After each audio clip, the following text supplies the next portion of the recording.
আমরা বার্মায় চলে যেতে চাই, আপনারা কি পারবেন আমাদেরকে বার্মায় নিয়ে যেতে?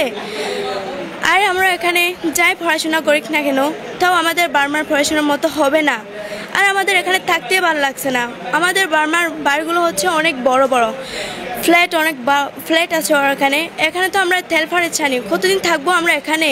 এটা তো আমাদের বাড়ি না, আমাদের বাড়িটা হলো মায়ানমার, আমরা মায়ানমারে যেতে চাই।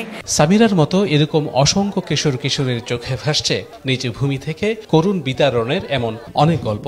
7-8 বছর কেটে গেলেও আজও তারা ভুলতে পারছে না সেই ভয়াল স্মৃতিগুলো। অবশ্য যত কষ্টই হোক নিজ দেশে ফিরে যাওয়ার আশাও ছাড়েনি তারা, কারণ বনের জীবজন্তুদের আবাসস্থল উখিয়ার পাহাড়ের এই শরণার্থী জীবন আর ভালো লাগছে না তাদের। আষ্টহাতের ঘর কোনো বড় না, অনেক কষ্ট করে আমরা জীবন করি এই রিফিউজি ক্যাম্পে।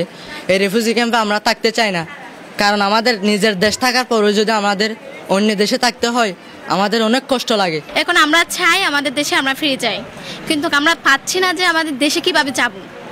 আমাদের দেশে যেতে গেলে আমাদের অনেক শক্তি লাগবে, আমাদের লেখাপড়া করতে হবে, আমাদের দেশ নেওয়ার জন্য আমাদের অনেক কিছু করতে হবে। এখানে তো ইনসান বসবাস করে না, এখানে বসবাস করে অ্যানিমালস, জানোয়ার ওরা বসবাস করে। তো আমরা একটু জুগুরি বাস আমাদের আমরা তুন মন যায় না। আমরা এখানে পড়ছি ফন্নাফরে বাদে বর্মা যায়া আমরা দেশ আমরা চাই। কক্সবাজারের 33 শরণার্থী ক্যাম্পে থাকা প্রতিটি রোহিঙ্গায় যেন অপেক্ষার প্রহর গুনছে কখন ফিরে যেতে পারবে তাদের নিজ বসত ঘরে। সরকারি হিসাবে 11.5 লাখেরও বেশি রোহিঙ্গার বসবাস কক্সবাজারের এই আশ্রয় কেন্দ্রগুলোতে। তবে শরণার্থী জীবনে ক্লান্ত এখানকার মানুষগুলো চান তাদের নিজ বাসভূমে ফিরে যেতে। অবশ্য নানা সত্যের বেড়াজালে তাদের সেই কাঙ্ক্ষিত প্রত্যাবাসন এখন অনেকটাই অলিক স্বপ্নের মতো।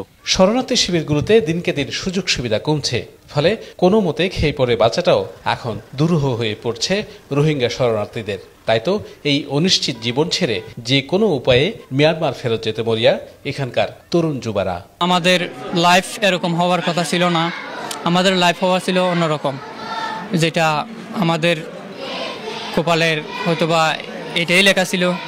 অবশ্যই আমরা আমাদের দেশে ফিরে যেতে চাই। এটা হচ্ছে একটা রিফিউজি লাভ করে অনেক ডিফিকাল্ট।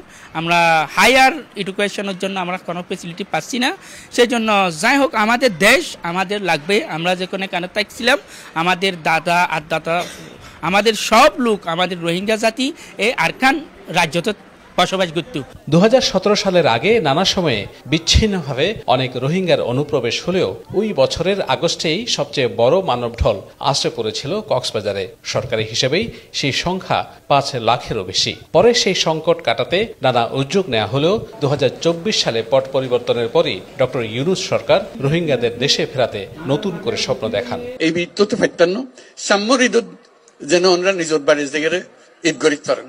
অবশ্য প্রধান উপদেষ্টার নানা তৎপরতার পরও রোহিঙ্গা প্রত্যাবাসন ইস্যুটি এখনও কাঙ্ক্ষিত পর্যায়ে পৌঁছায়নি। প্রত্যাবাসন কর্মকর্তারা বলছেন তাদের পক্ষ থেকে সম্ভাব্য সব ধরনের উদ্যোগ নেওয়া হলেও বাস্তবায়নের সাথে অনেক পক্ষের সদিচ্ছা জড়িত। Resettlement has a very slim possibility to solve this problem because গত 5 বছরে 5000-এর মতো রিসেটেলমেন্ট হয়েছে এবং প্রতিদিনই তো শখানেক বাচ্চা জন্মগ্রহণ করছে। তো সুতরাং এটার কোনো সম্ভাবনা নেই। একমাত্র ওয়ে হচ্ছে রিপাট্রিয়েশন। ডিপ্লোমেসি যেটি আমাদের সক্ষমতার মধ্যে আছে সবটুই করা হচ্ছে। বাকিটা এখন solution not only in the hand of Bangladesh. এদিকে প্রত্যাবাসন শূন্যের কোটায় থাকলেও মিয়ানমারের পরিস্থিতি বিবেচনায় আসন্ন শীত মৌসুমে আরও রোহিঙ্গা অনুপ্রবেশের আশঙ্কা করছেন শরণার্থী বিশেষজ্ঞরা। এমনটি ঘটলে এই সংকট পুরো বাংলাদেশের সামগ্রিক পরিস্থিতিতে কত বড় প্রভাব ফেলে তা বলা মুশকিল। Shahnaz written, one news, Cox's Bazar.